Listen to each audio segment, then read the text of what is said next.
उसके first year के इम्तिहान हो रहे थे जब एक दिन ऐसा हुआ कि वह कॉलेज से वापस आई, मगर घर के दरवाजे पर पहुंचते ही उसकी जान निकल गई। घर का दरवाज़ा खुला था। आंगन में बबीता देवी बुरी तरह से रो रही थी। उनके पास मोहल्ले की औरतें जमा थी। मनीषा को अपनी सांसें रुकती हुई महसूस हुई। बैग उसके कंधों से छूटकर नीचे गिर गया। वह लपक कर अंदर माँ के पास आई। क्या हुआ मम्मी, ऐसे क्यों रो रही हो? अब मनीषा का दिल बुरी तरह से धड़क रहा था। बबीता देवी कुछ भी बताने की हालत में नहीं थी। रो रो कर उनकी आवाज़ बैठ चुकी थी। मोहल्ले की औरतों ने बताया, तुम्हारे भैया का किसी बदमाश से दूसरे मोहल्ले में झगड़ा हो गया था। उन लड़कों ने मिलकर नैतिक को बहुत मारा है। उसकी हालत बहुत सीरियस है। एम्बुलेंस में डालकर अस्पताल ले गए हैं और उनका बहुत ज़्यादा खून बह गया था। पता नहीं बचेगा या नहीं। मनीषा के दिमाग पर जैसे कम टूट पड़ा था। वह उल्टे पांव घर से बाहर की तरफ भागी थी। किस अस्पताल में लेकर गए हैं? उसने एक औरत को पकड़कर सिसकते हुए पूछा। सरकारी अस्पताल, नाम बताते हुए उस औरत ने कहा। अकेली लड़की होकर वहाँ क्या करोगी? वहाँ तो सारे मर्द हैं। मगर मनीषा की निगाहों के सामने सिर्फ अपने भाई का चेहरा घूम रहा था। वह बिना सोचे समझे घर से बाहर निकल पड़ी। सामने से जाते और रिक्शे में बैठते हुए उसकी आंखों से बार बार आंसू बह रहे थे। उसके मन में बस एक ही ख्याल था, उसे इस वक्त सिर्फ अपने भाई को देखना है। न जाने वो किस हाल में होगा। सरकारी अस्पताल के सामने उतरते ही उसने अपनी आंखें रगड़कर साफ की। वहाँ अजीब सी अफरा तफरी थी। मरीजों की भारी भीड़ लगी हुई थी। इतने बड़े अस्पताल में भैया को कहाँ ढूंढूंगी? सोचकर वह होश हवास खोती हुई अंदर दौड़ पड़ी। कई लोगों से पूछने के बावजूद कुछ पता नहीं चला। काउंटर पर खड़ी लड़की से पूछने लगी, मगर वो मरीजों की भीड़ से पहले ही परेशान थी। उसने मनीषा को बुरी तरह डांट दिया। मनीषा का दिल बैठने लगा। तभी अचानक उसे आवाज सुनाई दी, आप नैतिक भाई की बहन हैं क्या? मनीषा चौंक कर पीछे मुड़ी। सामने एक जवान सा लड़का खड़ा था, पैंट शर्ट पहने हुए। कपड़ों पर मिट्टी और धूल लगी हुई थी। उसके चेहरे पर शराफत झलक रही थी। मनीषा ने आंसू पोंछते हुए उसकी बात पर सिर हिला दिया। लड़के ने कहा, नैतिक भाई को कुछ लड़कों ने बहुत बुरी तरह से मारा था। मैं ही उन्हें यहाँ अस्पताल लेकर आया हूँ। इस वक्त वह अंदर इमरजेंसी में है। उनकी कई हड्डियाँ टूट चुकी हैं, लेकिन फिक्र मत कीजिए, मैंने उन्हें अपना खून भी दिया है और अपने साथियों से भी एक एक बोतल खून मंगवा लिया है। आपके भाई ठीक हो जाएंगे। उनकी बात सुनकर मनीषा के दिल में गहरी तसल्ली उतर आई। न जाने वह कौन था, मगर उस वक्त मनीषा को वह किसी फरिश्ते से कम नहीं लगा। उसी लड़के के साथ चलते हुए मनीषा नैतिक भैया को देखने अंदर चली गई। ऑपरेशन हो चुका था। कई जगह प्लास्टर चढ़ गए थे। वो बेहोश थे। मनीषा उस आदमी के एहसान तले डूब गई थी। डॉक्टर ने बाहर से बहुत सी दवाइयाँ मंगवाई थी। वह सब मैं अपने पैसों से ले आया हूँ और दवाइयों की ज़रूरत पड़ेगी तो मैं और ले आऊँगा।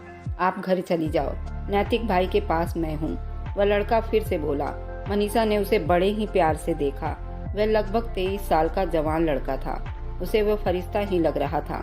ना चाहते हुए भी वो उसकी बात मानकर घर वापस आ गई। बबीता देवी की हालत खराब थी। मनीषा ने माँ को अपने सीने से लगाया, तसल्ली दी, लेकिन उनके दिलों को सुकून तो तब मिलता जब नैतिक घर आ जाते। फिलहाल उन्हें अस्पताल में ही रहना था। घर में और कोई आदमी मौजूद नहीं था। मनीषा ही 2 टाइम खाना बनाकर नैतिक के लिए अस्पताल ले जाती। वह उसे अपने सामने देखकर बुरी तरह से परेशान हो जाते। नैतिक भैया उसके लिए चिंता कर रहे थे। तू यहाँ मर्दों के बीच में क्यों आती है बेटा? मैं ठीक हूँ, घर चली जा। मगर मनीषा उनका हाथ थामकर तसल्ली देती। वह उन्हें नहीं बताती थी कि अस्पताल लाने ले जाने की जिम्मेदारी उसी लड़के ने उठा रखी है। वह बहुत शरीफ दिखाई देता था और पड़ोसी होकर अपना कर्तव्य निभा रहा था। मनीषा को वह किसी मसीहा जैसा ही लगता था। दवाई लानी होती या किसी डॉक्टर से बात करनी होती, वही भाग दौड़ करता, लेकिन वह कमरे के अंदर नहीं जाता। नैतिक भाई को अस्पताल में 1 हफ्ता बीत चुका था। मनीषा अब तक उस लड़के के लिए गहरी हमदर्दी महसूस कर चुकी थी। ना चाहते हुए भी वह उसका इंतजार करती रहती। उसका नाम कुलदीप था। एक दिन जब मनीषा नैतिक का खाना लेकर आई और उसकी बाइक से नीचे उतरी तो अचानक कुलदीप ने उसे रोक लिया। मुझसे शादी करोगी? उसकी बात पर मनीषा की आंखें आश्चर्य से फैल गई। यह हकीकत थी कि कुलदीप की मौजूदगी में उसे सुरक्षा का एहसास होता था, लेकिन शादी वह घबराकर 2 कदम पीछे हटी। मैं आपकी बहुत एहसानमंद रहूंगी। आपने मेरे भाई के इलाज के लिए मेरी बहुत मदद की, लेकिन मैं आपसे शादी क्यों करूंगी? शादी मैं सिर्फ नैतिक भाई की मर्जी से ही करूंगी। और अभी तो मैं पढ़ रही हूँ। मनीषा ने बहुत सोच समझकर अपने शब्दों का इस्तेमाल किया था। वह कुलदीप के एहसान को ठुकराना नहीं चाहती थी। कुलदीप ने कुछ नहीं कहा। कुछ पल तक मनीषा को देखता रहा, फिर उसने माथे पर आए बलों को झटक दिए। कोई बात नहीं, अगर तुमने मना कर दिया है तो मैं इसे दिमाग पर नहीं चढ़ाऊंगा। तुम अपने भाई को खाना दे आओ। ये कहकर वह जबरदस्ती मुस्कुराया। मनीषा ने उसे धन्यवाद कहा। कुलदीप सच में बहुत अच्छा था। नैतिक निढाल बेड पर बैठे थे। आज मुझे छुट्टी मिल जाएगी। प्लास्टर तो कुछ महीनों के बाद ही खुलेगा, लेकिन अब तुम दोबारा यहाँ मत आना। मैंने अपने एक दोस्त को फोन कर दिया है, शाम में उसके साथ घर वापस आ जाऊंगा। नैतिक भैया ने प्यार से उसके सिर पर हाथ रखा। मनीषा ने राहत की सांस ली। मुश्किल के दिन कट गए थे। वह खाना नैतिक के सामने रखकर अस्पताल से बाहर निकली। उसका इरादा था कि वह रिक्शा से चली जाएगी। अब कुलदीप को और ज्यादा तकलीफ देना वह अच्छा नहीं समझती थी, मगर अगले ही पल किसी मजबूत मर्दाना हाथ ने पीछे से उसकी नाक पर रुमाल रख दिया। वह बुरी तरह से फड़फड़ाई। खुद को बचाने के लिए हाथ पैर मारने लगी। दोपहर का वक्त था। रिक्शा की तलाश में वह जरा दूर निकल आई थी। यहाँ उसे बचाने वाला कोई नहीं था। तभी उसके सामने काले रंग की एक वैन आकर खड़ी हुई। वैन का दरवाजा खुला। पीछे बैठे आदमी ने उसे मजबूती से पकड़ा था। उसने घसीटते हुए मनीषा को वैन में धकेल दिया। मनीषा के होठों से घुटी सी आवाज निकली। रूमाल में क्लोरोफॉर्म था, इसलिए उसके होश आवाज जाने लगे। खट से वैन का दरवाजा बंद हुआ था। वह चल पड़ी थी। बेहोश होते वक्त भी मनीषा को अंदाजा हो गया था उसके साथ कुछ गलत हो गया है। उसने चिल्लाने के लिए होंठ खोले, मगर दिमाग कहीं डूबता जा रहा था। वह न जाने कितनी देर शहर की सड़कों पर घूमती रही। दोबारा जब उसकी आंख खुली तो वह एक छोटे से कमरे में चारपाई पर पड़ी थी। मनीषा ने बोझल आंखों को बड़ी मुश्किल से खोला। दिल धक से रह गया, सिर चकरा रहा था, मगर जो कुछ उसके साथ हुआ था वह उसे याद आने लगा। वह पूरी कोशिश करके अपनी जगह से उठी और सुन रह गई। उसके दोनों हाथ पीछे ले जाकर रस्सियों से बांधे गए थे। उसके दोनों पैरों में भी रस्सियां बांधी थी। उन्हें चारपाई के साथ इस तरह कसकर बांधा गया था कि वहां से भाग नहीं सकती थी। मनीषा के होठों से एक जोरदार चीख निकली। कमरे का दरवाजा बंद था। उसे पता नहीं था कि उसे कौन यहाँ लाया है। वो बुरी तरह घबरा गई थी। उसकी आंखों से आंसू बहने लगे थे। मुझे घर जाना है, भगवान के लिए मुझे छोड़ दो, वह जोर जोर से चिल्लाई। उसके चिल्लाने की आवाज सुनकर कमरे का दरवाजा खुला और जो आदमी अंदर दाखिल हुआ उसे देखकर मनीषा बिल्कुल दंग रह गई। वह कुलदीप था, मुस्कुरा रहा था। मनीषा का दिल धक से रह गया। तुमने मुझे किडनैप किया, वह सदमे में डूबती हुई कांपते होठों से बोली। कुलदीप धीरे धीरे चलता हुआ उसके सामने आकर खड़ा हो गया था। इतना पास कि हाथ बढ़ाकर वो मनीषा को छू सकता था। मनीषा का दिल जोर जोर से धड़कने लगा। भगवान के लिए मुझे जाने दो, वह मिनमिनाई, मगर तभी कुलदीप ने एक जोरदार थप्पड़ उसके मुंह पर दे मारा। जाने दूं? इतनी मुसीबत से किडनैप करके लाया हूँ तुझे, और अब छोड़ कैसे दूं? चुपचाप यहाँ बैठी रह। वैसे भी अब वापस जाकर क्या करेगी? तुझे बेहोश हुए 2-3 दिन बीत चुके हैं। तेरे घर वालों को पता चल गया है कि तू घर से भाग गई है। तेरी माँ तो उसी दिन दिल का दौरा पड़ने से मर गई, और तेरा वह लूला लंगड़ा भाई जिसकी सारी हड्डियां मैंने तुड़वा दी थी, बस वही बचा है। वह तुझे क्या ढूंढेगा? वह तो खुद अपाहिज हो गया है। कुलदीप ठहाका लगाकर हंसा। मनीषा पर जैसे पूरा आसमान टूट पड़ा। उसका दिल जैसे किसी ने मुट्ठी में लेकर मसल दिया हो। तुमने नैतिक भैया को मारा था, वह सरसराते शब्दों में बोली। कुलदीप ने सिर झुकाया। हाँ जान, वही हूँ मैं, जिसने तेरे भाई की जी भरकर पिटाई लगवाई थी। फिर मैं ही तेरा मसीहा बनकर तेरे साथ अस्पताल में घूमता रहा। मेरा काम बस तेरा भरोसा जीतना था ताकि तुझे अपने साथ भगा सकूं, लेकिन तू वही नेक शरीफ लड़की निकली। भागने को तैयार नहीं हुई तो मजबूरन मुझे तुझे किडनैप करना पड़ा। मनीषा का जी चाहा कि वो फूट फूट कर रो दे। उसने गलत आदमी पर भरोसा करके कितना बड़ा नुकसान कर लिया था। बबीता देवी का चेहरा उसकी आंखों के सामने लहराया तो उसे एक जोरदार चक्कर आया। अगले ही पल वो बेहोश होकर चारपाई पर गिर पड़ी थी। कुलदीप ने उसे देखकर बेपरवाही से मुंह बनाया और कमरे से बाहर निकल गया। अगली बार जब मनीषा को होश आया तो एक बूढ़ी सी औरत ने उसका चेहरा थपथपाया। उसे होश में आते देखकर वह तसल्ली में हो गई। जाओ पंडित जी को बुलाओ, ये होश में आ गई है। उसकी बात पर मनीषा का दिल जोर से कांप उठा। उसने चिल्लाना चाहा, लेकिन इस बार शब्द उसके गले में ही गुम होकर रह गए। कुलदीप उल्टे कदमों से ही कमरे से बाहर निकला। जब वापस दाखिल हुआ तो उसके साथ एक पंडित जी और 4-5 लोग थे जो शादी का सामान लिए खड़े थे। मनीषा को उसी हालत में तैयार करके मंडप तक ले जाया गया और फिर शादी शुरू कर दी गई।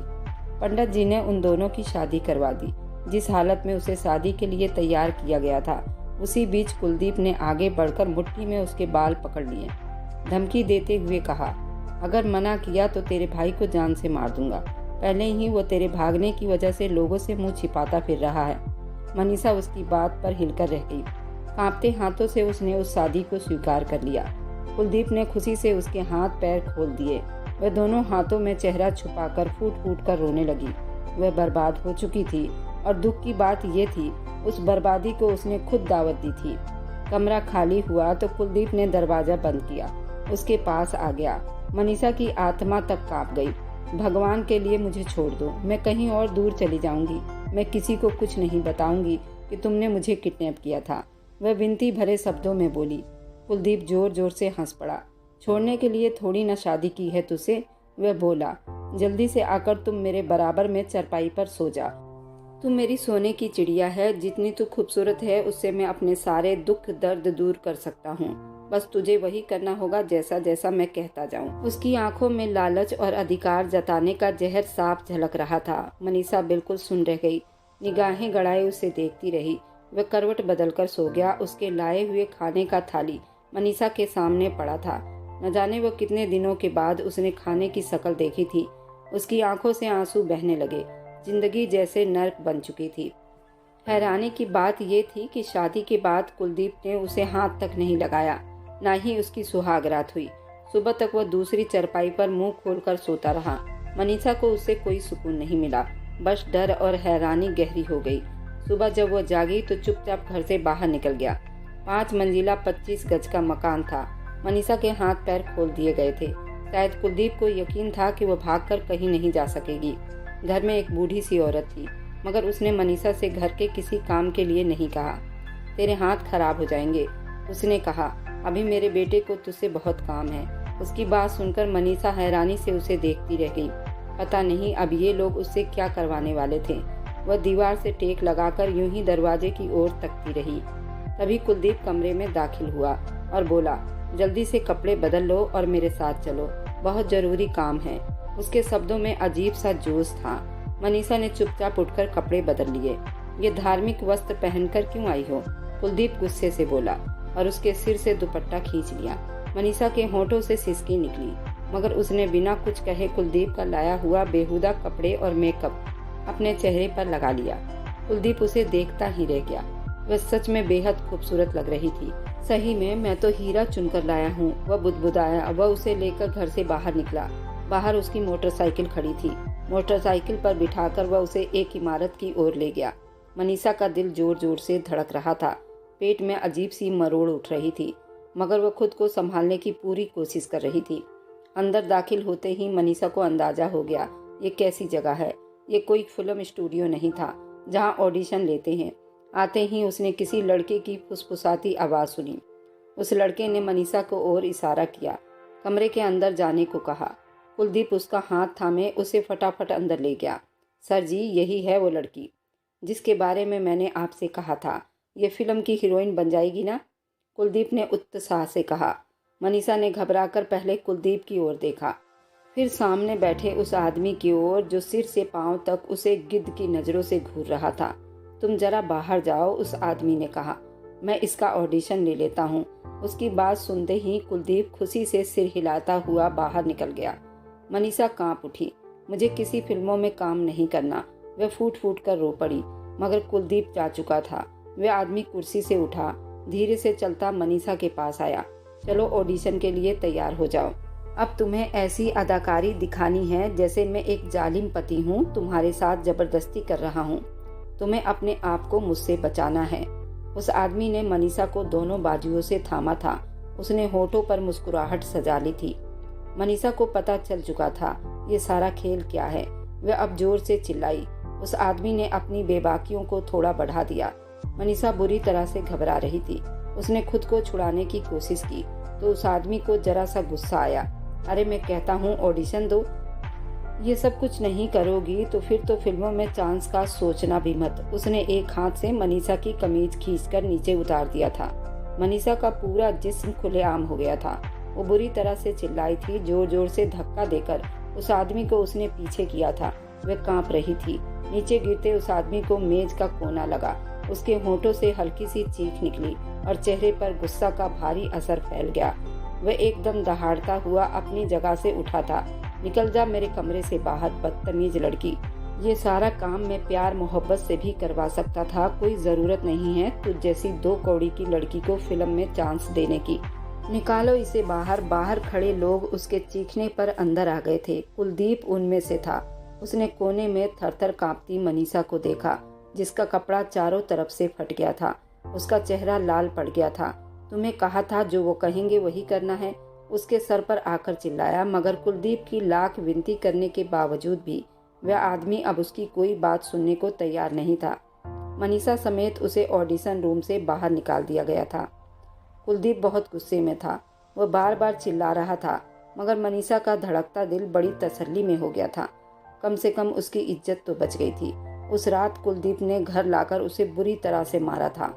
वह चाहता था कि मनीषा उसकी कमाई का जरिया बन जाए, उसे ऐसी जगह भेजे जहां हर महीने उसे पैसे मिलते रहे। विमला देवी ने मशवरा दिया तो मनीषा कांप कर रह गई थी। ये लोग कितने आराम से उसके जिस्म का फैसला कर रहे थे जो उसके कुछ नहीं लगते थे। मगर कुलदीप ने नाम में सिर हिलाया। नहीं, उन लोगों के साथ संबंध बनाने के लिए बड़ी ताकत चाहिए। वह उसे लेकर मेरी रकम भी खा जाएंगे। कोई और तरीका सोचना पड़ेगा। वह गहरी सोच में था। मनीषा ने घबराकर अपनी आंखें बंद कर ली। कुलदीप ने जल्दी एक नया तरीका ढूंढ लिया।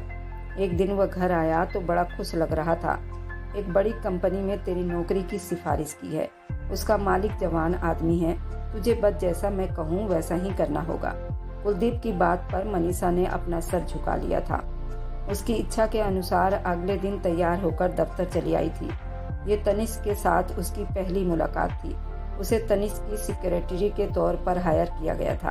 आपकी पढ़ाई कम है, लेकिन आपके भाई ने मेरी बहुत विनती की थी, जिसकी वजह से मैं आपको नौकरी पर रख रहा हूँ। गंभीर शब्दों में कहते तनिष्क ने उसकी फाइल पर साइन किए थे। मनीषा ने अपनी आंखों में उमड़ते आंसुओं को रोका। वह कैसे लालची आदमी के साथ बन गई थी, जो पैसों की लालच में अब भाई बन बैठा था। उस दिन कुलदीप बड़ा खुश हुआ था। उसने अपना मंसूबा मनीषा को बताया तो उसकी आत्मा कांप उठी थी। मगर वह जो चाहता था वह सब कुछ करना पड़ा। उसकी मजबूरी थी। इसलिए अगले दिन चुपचाप वह तनिष्क के साथ मीटिंग अटेंड करने चली गई थी। उसकी खुशकिस्मती थी कि गोली कंधे पर छू कर गई थी, मगर फिर भी उसे 3 दिन के बाद डिस्चार्ज कर दिया गया था। ये 3 दिन तनिष्क के सारे कारोबार में बिजी रहने के बाद भी ये सब कुछ छोड़कर वहीं अस्पताल में बैठा था। उसे छुट्टी मिली। वह उसे अपनी गाड़ी में बिठाकर घर ड्रॉप करने आया। मनीषा को पूरा विश्वास था कुलदीप उसे तनिष्क के साथ देखकर भड़क जाएगा, मगर कुलदीप तो बेहद खुश हुआ।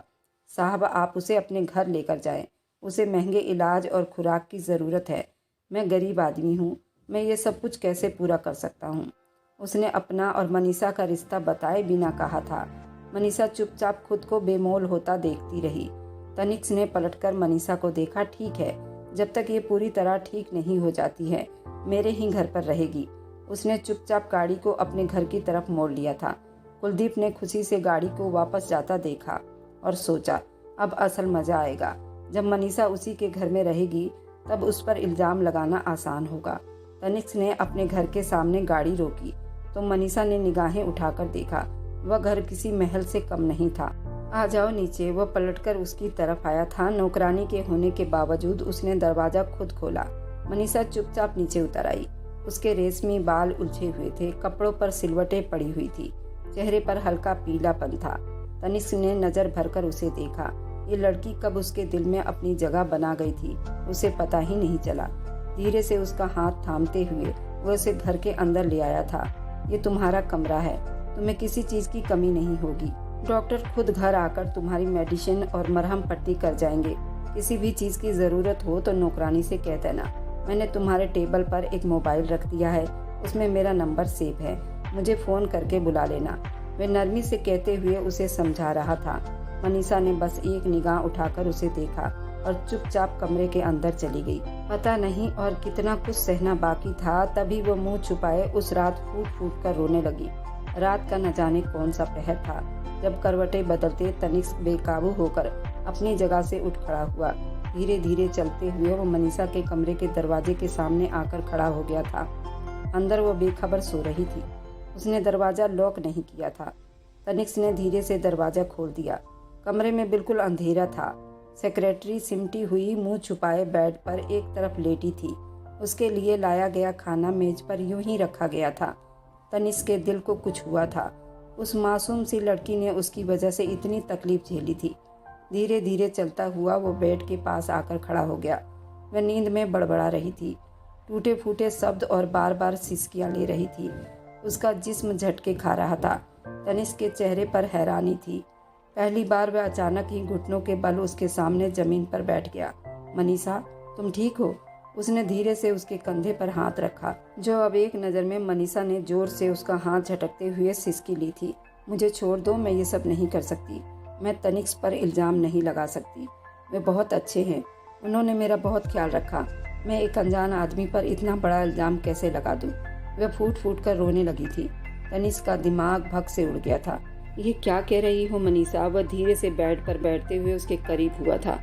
वहीं पर वह जाग गई थी। कमरे के घने अंधेरे में उसने उस मेहरबान आदमी को अपने करीब देखा।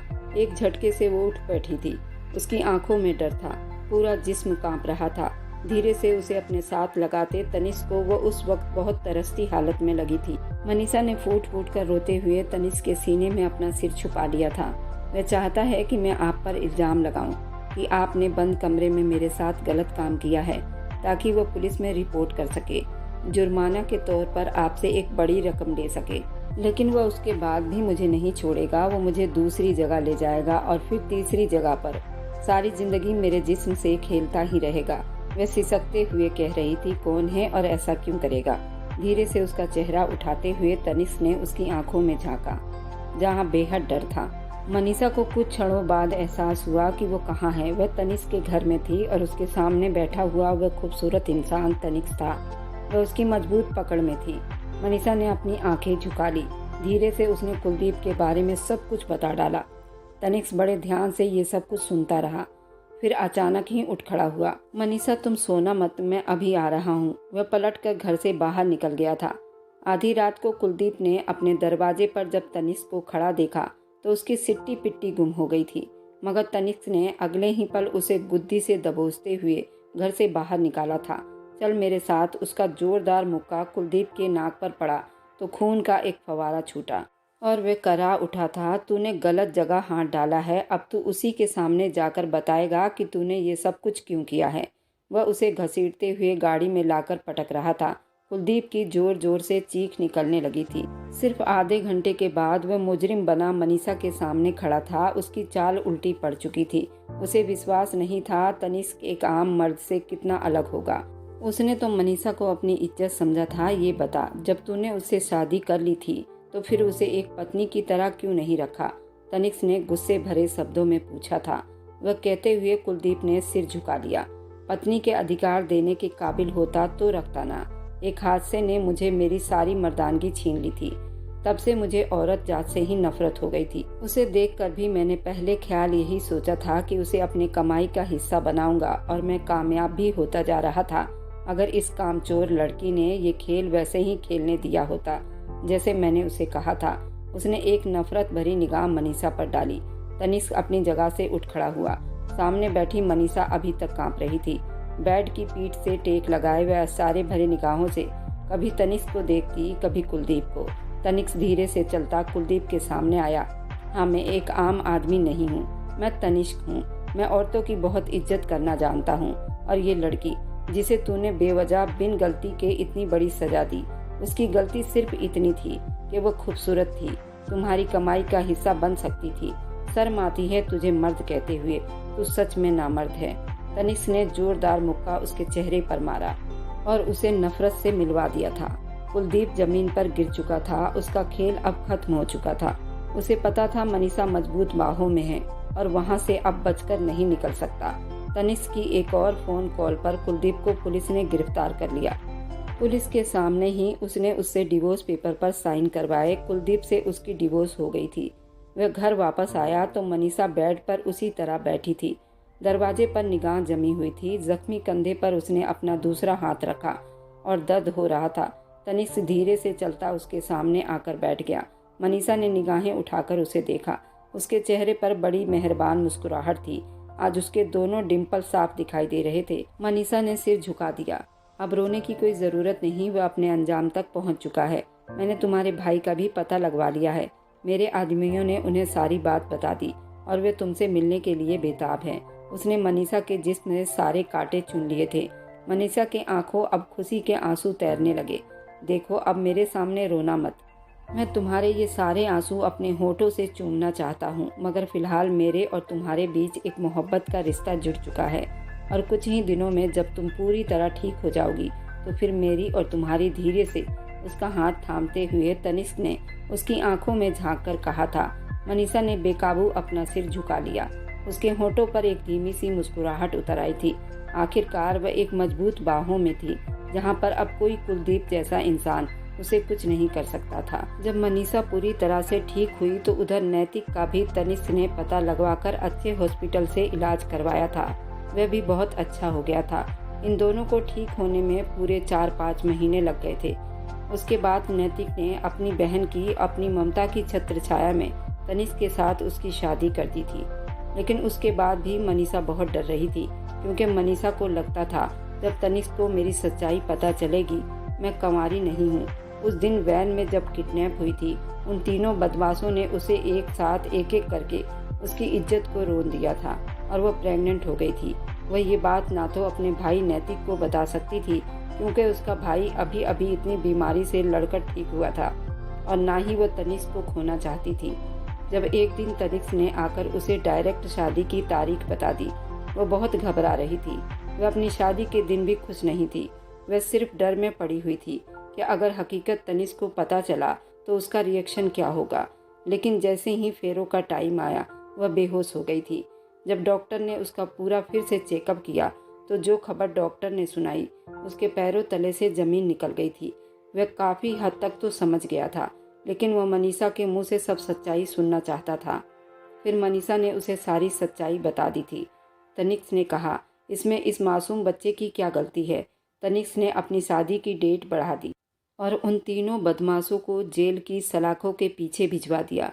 मनीषा के राहों में अब कोई भी कांटे नहीं बचे थे। सारे कांटे एक एक करके खुलेआम होते गए थे। तनिष्क ने उन सभी कांटों को चुन चुन कर निकाल दिया था। उसको पूरे अपने दिल से अपना लिया था और आज मनीषा बेहद खुश थी। वह उस 34 साल के नौजवान के सेज सजाए बैठी थी। घंटों तनिष्क उसे निहारता रहा, फिर उसका घूंघट उठाया था। वह चांद से उतरी हुई कोई परी लग रही थी। धीरे धीरे उसका घूंघट उठाते उसके होठों पर किस किया था। मनीषा बिल्कुल शर्म से उसकी बाहों में लिपट गई। उस दिन का किस्सा सुनाने लगी, जब तुम उस दिन मेरे सामने खड़े थे, मुझे अपने बाजुओं में भरा हुआ था। उस दिन मेरा बड़ा मन कर रहा था कि मैं तुम्हारे होठों को छू लूं, और भगवान ने मेरी सुन ली और आप आज पूरे के पूरे मेरे हो चुके हो। मैं आपको कहीं से भी चूम सकती हूँ। फिर मनीषा ने अपने दिल की बात की और उसने अपनी पिछली जिंदगी की बातें बताई, और उसके बाद वह रात उनकी बेहद खूबसूरती में बीती थी। मनीषा ने खुशी में अपने तन से खुद ही कपड़ों को अलग किया था, उसके साथ लिपट गई थी। तनिष्क 34 साल का नौजवान था। उसे इस तरह देखते ही बेकाबू हुआ था। उसकी गर्दन पर होंठ रखते, उसके गालों पर होंठ रखता, उसके ब्यूटी बॉर्न पर होंठ रखता हुआ वो पागल हुआ था। वह घंटों उसी सब में लगा रहा। मनीषा बड़ी जोर जोर से सिसकियां ले रही थी और तनिष्क को बेकाबू कर रही थी। उसने उसे बड़े प्यार से समेटा था और उनकी सुहाग रात पूरी हुई थी। अगले दिन तनिष्क ने उसको हुक्म दिया था वह ऑफिस छोड़कर अभी कॉलेज जाए। उसकी पढ़ाई बहुत जरूरी है। लेकिन मनीषा ने कहा कि सेक्रेटरी तो मैं ही रहूंगी। मैं कॉलेज से आकर मैं तुम्हारे ऑफिस में तुम्हारे साथ रहूंगी। अब मैं तुमसे एक पल भी अलग नहीं रह सकती। ये बात मनीषा की मान ली गई थी और फिर वह अपनी कॉलेज की पढ़ाई भी कर रही थी। उसके बाद वह हमेशा साई की तरह तनिष्क के साथ रहती, उसकी सेक्रेटरी थी। मनीषा का हर दिन बड़ी खुशियों में बीत रहा था। पूरे 9 महीने के बाद आज मनीषा हॉस्पिटल में एडमिट थी। उसकी कंडीशन बहुत खराब थी। डॉक्टर ने कहा था कि बच्चा या माँ, उनमें से किसी एक को ही बचाया जा सकता है। डॉक्टर पेपर लेकर तनिष्क के सामने खड़ी थी। साइन करो, बच्चा या उसकी माँ को बचाना है। तनिष्क ने भीगी आंखों के साथ जल्दी से साइन किए। उसे अपनी पत्नी को बचाना था। कुछ ही देर में ऑपरेशन सक्सेसफुल हुआ था। मनीषा ने एक मुर्दा बेटी को जन्म दिया था, जो दुनिया में आने से पहले ही अपनी आंखें मूंद गई थी। उस बच्चे के लिए तनिष्क को बहुत दुख हुआ था। उसने भीगी आंखों से मनीषा से माफ़ी मांगी थी और कहा था कि मनीषा, बच्चे तो हम और भी बना लेंगे। मुझे तुम्हारी जान बहुत प्यारी थी, मैंने इसलिए साइन किया था। मनीषा ने उसको अपने गले से लगा लिया और कहा कि मुझे वो बच्चा नहीं चाहिए था। और देखो ना, भगवान ने मेरी सुन भी ली। अब आपको रोने की कोई ज़रूरत नहीं। लेकिन डॉक्टर ने एक और बात बताई थी। उसे सुनकर सबके पैरों तले से ज़मीन निकल गई थी। डॉक्टर ने कहा था कि मनीषा अब दोबारा कभी माँ नहीं बन सकती। तनिष्क ने इस बात को बिल्कुल भी अपने सर पर नहीं चढ़ाया। उसने कहा, कोई बात नहीं, हम बच्चे को कहीं से गोद भी ले सकते हैं। मुझे तो सिर्फ मेरी पत्नी मनीषा चाहिए। मनीषा की आंखों में खुशी के आंसू आ गए थे। अब उनके बीच में कोई कांटा नहीं बचा था। अब उनकी मोहब्बत दिन ब दिन दुगनी होती जा रही थी। और मेरी वीडियो आप लोग जहाँ कहीं से भी देखते हैं, कमेंट में अपने शहर और राज्य का नाम जरूर बताएं। मुझे आप लोगों के कमेंट पढ़ने में बहुत आनंद आता है और उन सभी का मैं बहुत बहुत धन्यवाद करना चाहती हूँ। जो लोग मेरी वीडियो को देखते हैं, लाइक करते हैं और शेयर करते हैं। अगर आपको आज की कहानी पसंद आई है तो वीडियो को जरूर लाइक कीजिएगा और अपने दोस्तों के साथ शेयर भी कीजिएगा। और हाँ, अगर आपने अभी तक हमारे चैनल को सब्सक्राइब नहीं किया है तो ज़रूर जाकर सब्सक्राइब कर ले। मिलते हैं हम अपनी कल की एक और नई दिलचस्प कहानी के साथ। मुझ पर सदा अपना प्यार और स्नेह बनाए रखें। सभी को मेरा प्यार भरा नमस्कार दोस्तों।